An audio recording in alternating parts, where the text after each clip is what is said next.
Okay, we are back with our live coverage here at the CFP Connections Conference in the Windy City, Chicago, with a longtime friend, April Rudin, founder and CEO of the Rudin Group. April, thanks for joining us. Great to be here, Chuck. In fact, I was born in Chicago. Were you really?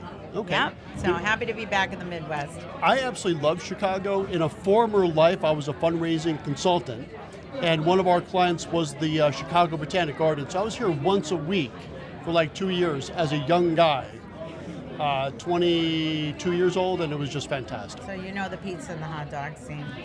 I know what you guys call pizza.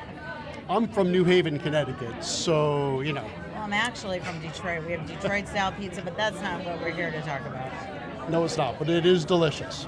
Okay, so April, as a lot of folks in the audience will know, you do a lot of work in marketing. What a lot of them will know is that you just wrote a book. I did, so... What's the name, just tell us the name of the book and that subtitle. Sure, the name of the book is Wealth Management with a Difference, Your Guide to Generational Client and Business Success. There has been heretofore no book that's been written about the global wealth management industry, or really the wealth management industry at all.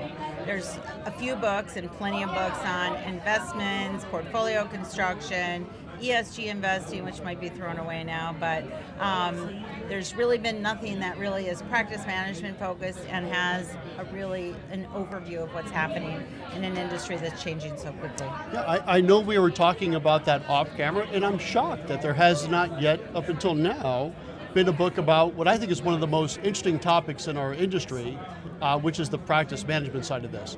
What made you write the book? So we're published by Wiley, and I have a co-author, Nick Rice. We're going to be doing a presentation today on Wednesday about our book and some of our findings.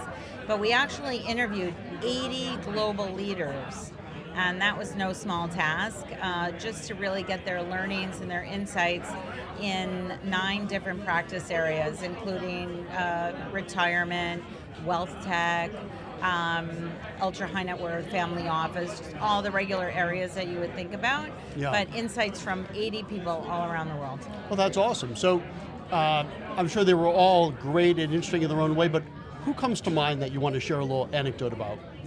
I would say Dan Ariely. Okay. He was one of the people that we interviewed, the behavioral finance professor, in case somebody hasn't heard of him. Yeah. And one of the things that he had said when we were speaking about retirement was that it's backwards, that people come to their advisor and the advisor asks them, what's your risk tolerance? Oh. And Yes. he said, how would they know? That advisors should be telling their clients, here's how much you need to save to have a comfortable retirement, and if you don't like it, here's a Xanax alongside. You know what? I've been saying that for decades. I personally think that the risk tolerance questionnaires are frankly meaningless, right? Because what do we know about investor behavior? When the market's at all-time highs, what's the risk tolerance? Very high, right? When they're at all-time lows, what is their risk tolerance? Now it's low. It fluctuates, afterwards, after the market moves. I didn't realize that there was someone else that had that type of opinion. I think people can't really put it into words, too. What is your risk tolerance? What does it mean, right? So yeah. I think that's absolutely brilliant. So what we do is we do the cash flow analysis first and say, here's how much risk you probably should take. And here's what that looks like. Are you cool with it? They still have to have buy-in to the idea of taking risk. But I've always thought for the clients to say what their risk is, doesn't make a whole lot of sense. Yeah, that's just one idea. We had so many surprising anecdotes from the book, and Nick and I are both very experienced wealth management executives with over 20 years experience, and it was just so enlightening to speak to people from Hong Kong, Singapore, London, you name it, really, just to hear their perspectives on what was going on in their practice and what were some of the opportunities and the gaps that are out there. What was the most surprising thing that was brought to your attention? I would say the most surprising thing that came to our attention was around digital assets. So both Nick and I have specialized in ultra high net worth and family office, and one of the ideas that we uncovered is that quite a bit of digital assets are not being held by the two guys under the table that are doing sports betting or whatever people think, but it's actually family offices. And why?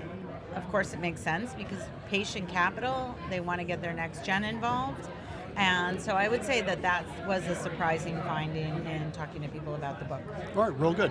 And now what are your plans? You have this book. How are you going to get the word out there? Are you doing like somewhat of a book tour? I guess you're kind of doing a stop here for that, but what else? We are. So our book is going to be published on October 28th. And we have some great pre-orders, and we have some people really excited about it.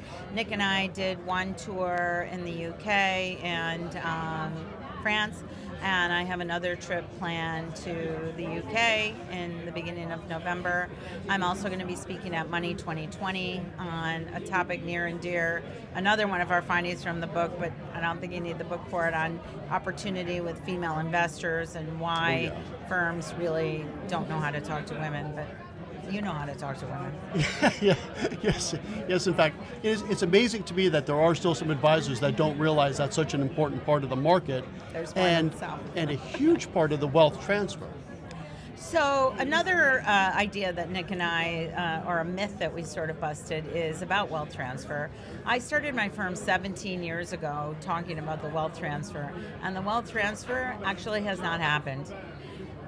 The wealth transfer is really more of a transition, because more money is actually going horizontally than it is vertically, because women are living longer. And so so money is being transferred to women, and now Gen X are living longer, and Gen X, now the upper end is in their 60s and they're going to be retiring. So I think there's a lot more to all of this talk about wealth transfer that needs to be uncovered also, and we unpack some of that. All right, interesting. Well, that's probably a good place to put a pin in it for today. April Rudin, thanks so much for joining us. Thank you, Chuck. You bet. All right, so we'll be back in another 35, 40 minutes with our last segment of today. And of course, we'll be here all day live tomorrow on Tuesday as well. Thanks for joining us.